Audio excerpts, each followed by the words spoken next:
Science Stars Japan. Super easy. Experience the world as seen by insects. Planning and photography. Mamoru Isemura. Cooperation. Sumio Hayakawa. Editing. Hirokazu Kobayashi. Insects and birds are attracted to flowers, but how do they know where the nectar is? It is said that insects and birds recognize images with ultraviolet light, UV, invisible to the human eye, to identify and find nectar. The image is an illustration created by AI, ChatGPT-4o, but how flowers are seen by insects and birds?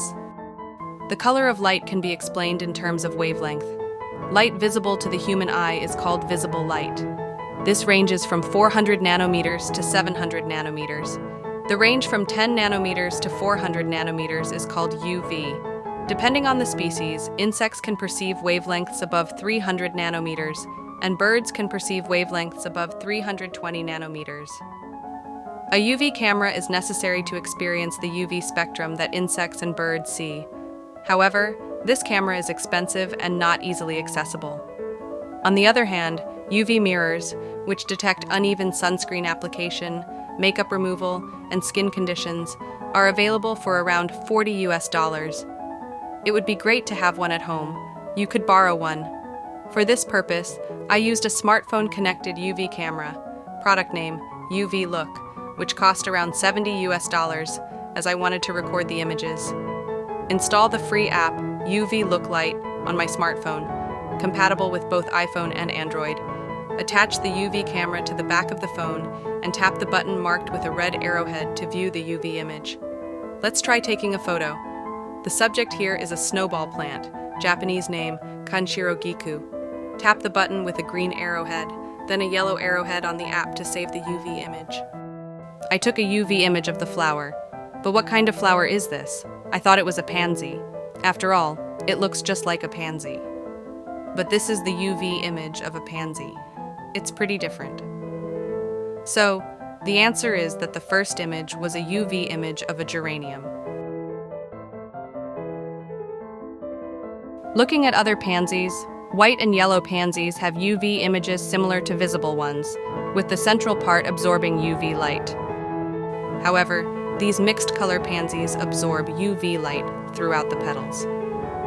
As mentioned in reference 1, the relationship between pansy colors and UV absorption cannot be explained in a single sentence.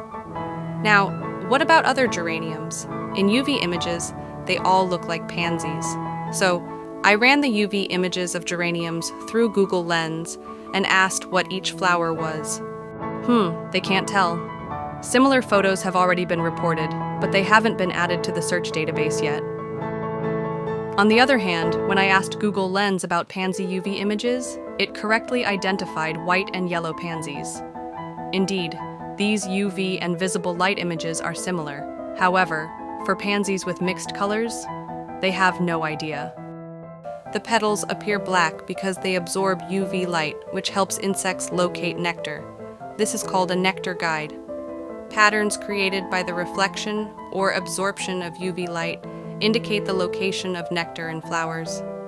Additionally, if this pattern is unique to specific petals, it indicates a landing spot for insects.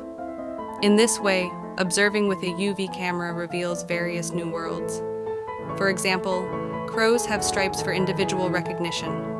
For more, please watch the lecture by Shigeru Asama, who wrote, "The world is seen by insects and birds. UV photography reveals survival strategies."